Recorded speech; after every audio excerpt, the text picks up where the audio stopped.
As President Putin's Easter truce ends, President Zelensky has appealed to Moscow to stop any long-range drone and missile strikes on civilian infrastructure in Ukraine for at least 30 days. And Pope Francis has greeted crowds in St. Peter's Square as Christians around the world celebrate Easter.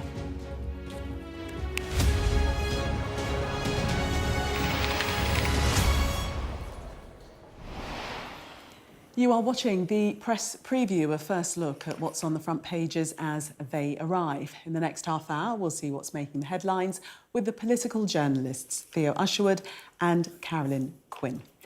So let's see what's on some of those front pages for you now. On the front of the Eye, security fears over the government's planned mini nuclear power stations across the UK. The Times reveals Britain will dramatically increase its production of explosives to reduce the reliance on the US and France for ammunition. The Guardian splash features findings from a leaked report which found extra costs from Brexit are denying cancer patients life-saving drugs and treatment trials. The Daily Express says campaigners in the Supreme Court gender case have received death threats in the wake of the decision to legally define a woman on biological sex. The Mail also reports on this story with the headline, Starmer must break his silence on trans judgment. Meanwhile, the Daily Telegraph reports that Labour MPs are set to meet this week to thwart the court's gender ruling, and the Prime Minister has no plans to stop them. The Financial Times leads with the war in Ukraine as Kiev accuses Russia of breaking its Easter ceasefire.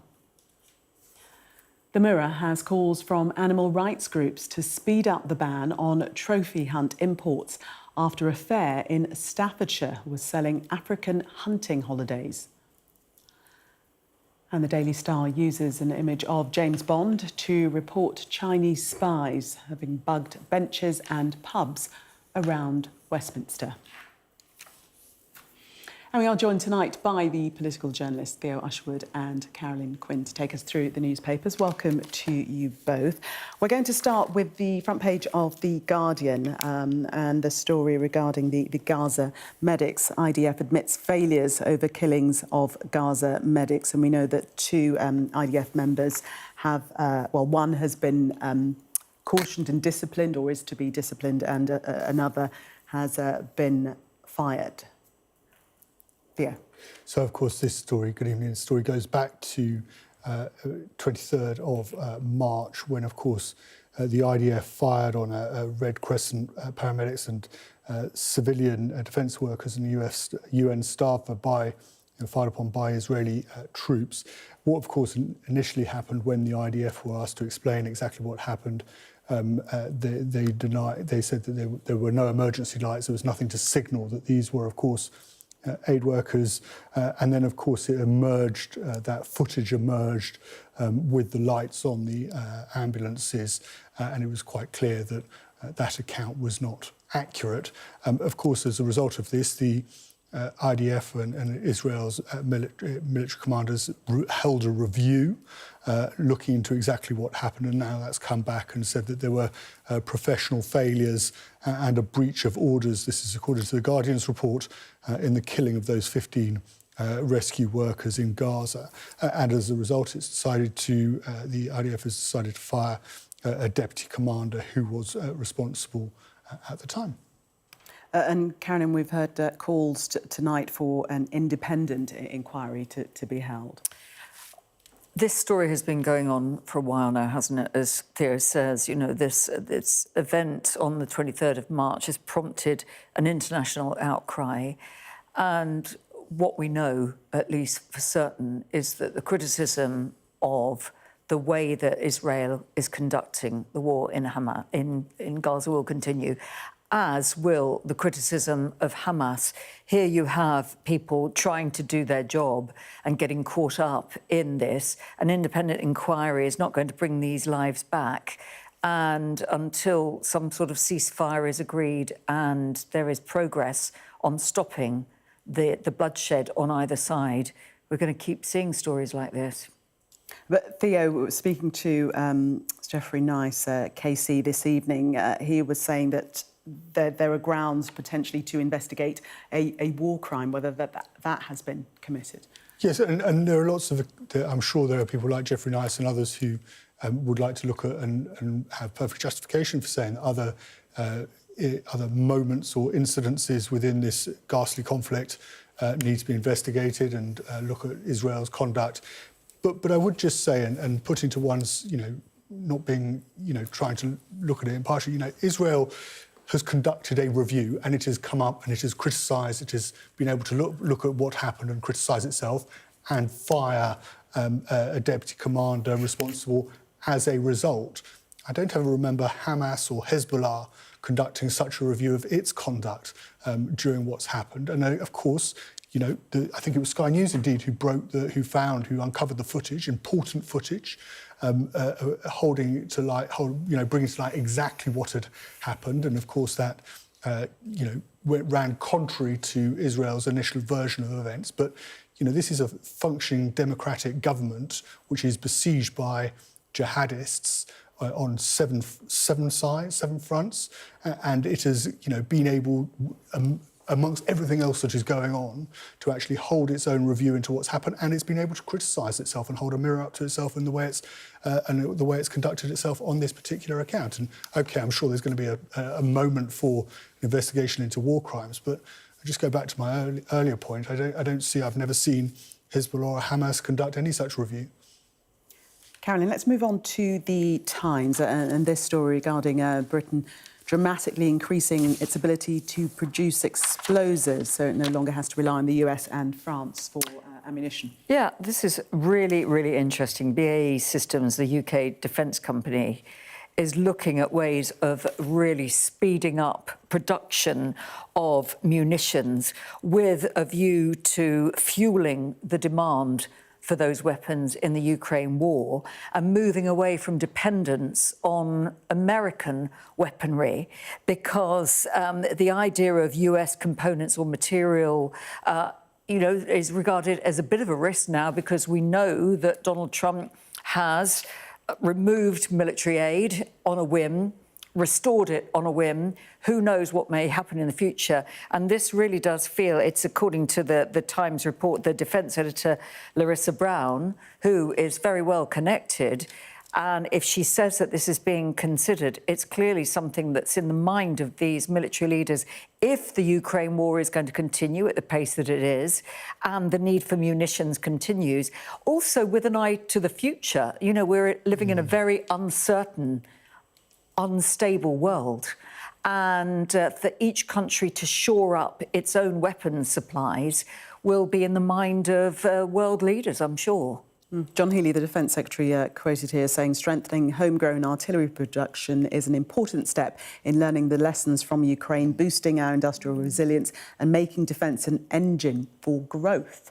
2 points, just the point on Ukraine and what the lessons learned from Ukraine, as the Defence Secretary says there, is that we saw when Trump decided to, or even threatened to pull his support for military aid to Ukraine, and then eventually did, the knock-on impact very quickly that could have on Ukraine's ability to use systems that relied on American technology, that American infrastructure technology was absolutely crucial to Ukraine being able to defend itself and make any advancements against Russia.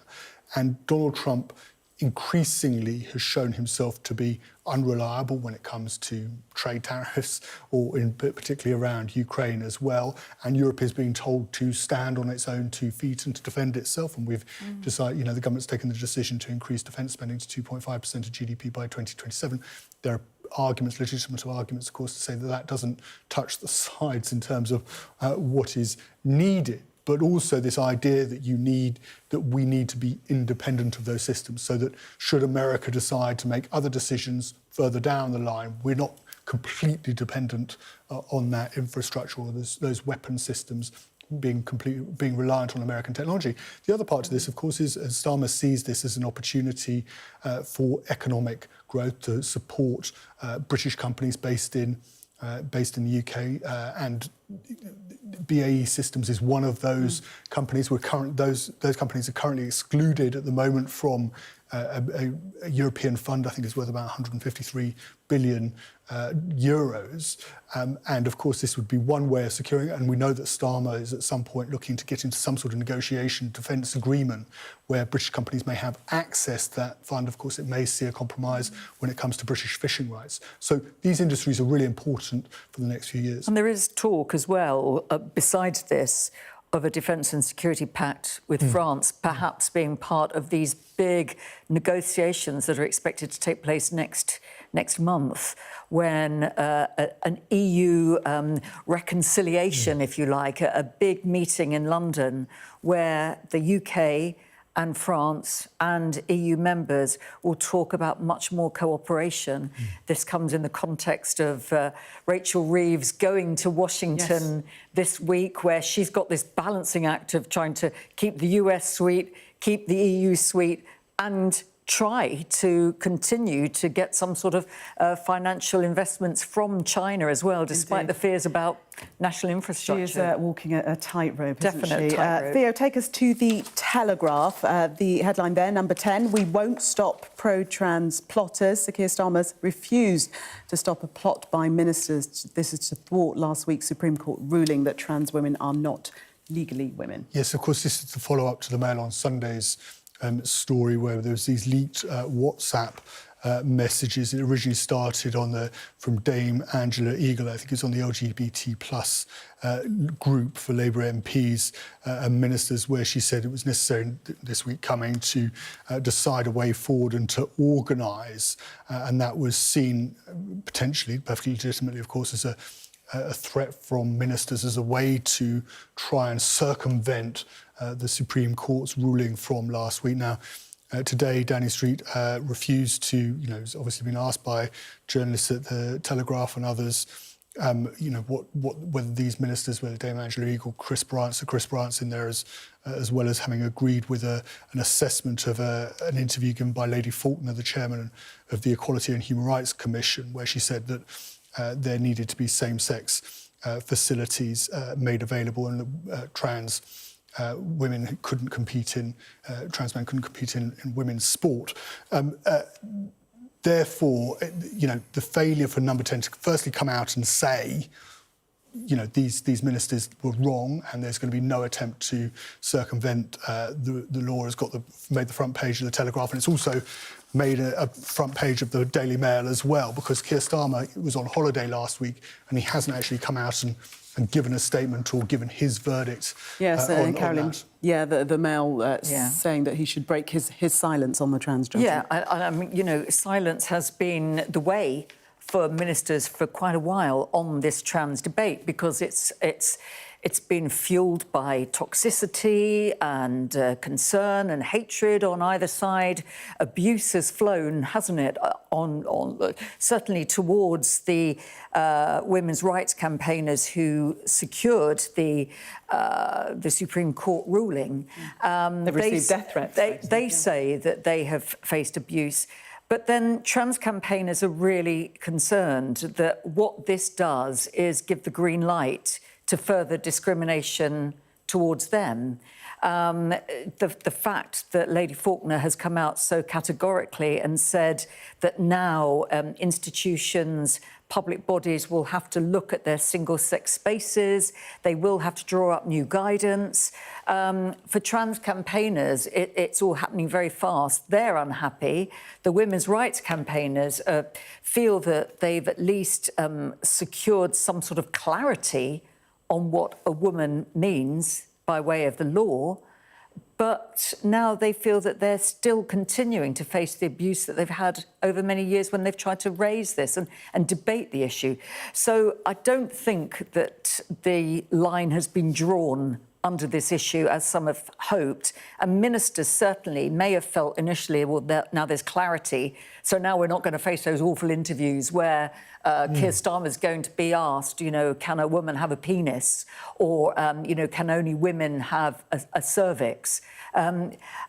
Those difficult questions that ministers have wanted to avoid, this shows that perhaps the clarity hasn't quite come in the way that they wanted with this I think part of the problem is that I think lots of organisations have gone too far the other way. And I think what this judgment does is it actually brings the pendulum back more towards those who are supporting women's rights. And I think part of the problem that organisations like the NHS have and others is that actually now they've got to rejig their approach to this whole issue as a result of what the Supreme Court decided last week. Yeah, the clarity does not seem to have been achieved at all.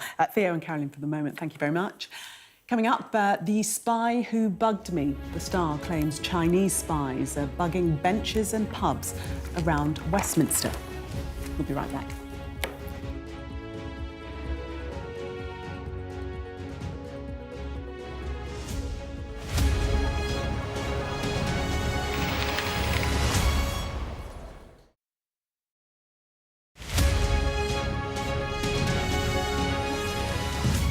The Yazidis are a very small religious group, and in 2014, ISIS seemed to have set about their destruction. Chilling reports describe ISIL militants rounding up families, conducting mass executions, and enslaving Yazidi women. Some Yazidi survivors refused to be beaten by ISIS, but the suffering of the Yazidis is far from over. 10 years of darkness on Sky News. I'm Dominic Waghorn, Sky's International Affairs Editor, covering a world that seems to be unravelling.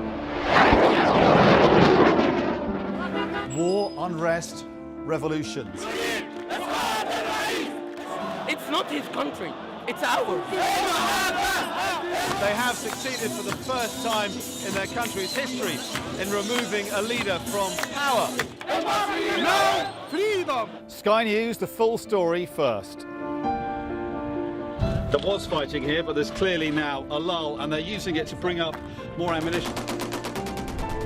This is a mass exodus in which Russia is hemorrhaging some of its brightest and its best. According to the local weather channel, there have been more than 2,500 lightning strikes and flash flooding, all on top of this week's lethal tornado. What stays with you most in this job is some of the people you meet. What is your worst fear about what the Russians want to do to the children? They're just boosting demographics by stealing young people. Would you like to take the opportunity, Mr. President, on Sky News to invite Barack Obama to come here? Mr. Trump, are you running for president? Can you confirm it? We're going to take a look, a very serious look. On that day, we saw your fighters killing women, killing children. Was that a mistake? Did you go too far? You couldn't control your fighters? The full force of the state is being used to crush any protest. Free wherever you get your news. It's half an hour now past the deadline that Hamas issued, and we've now seen a third barrage of rockets coming in. Another alarm. The mood here is jittery and nervous.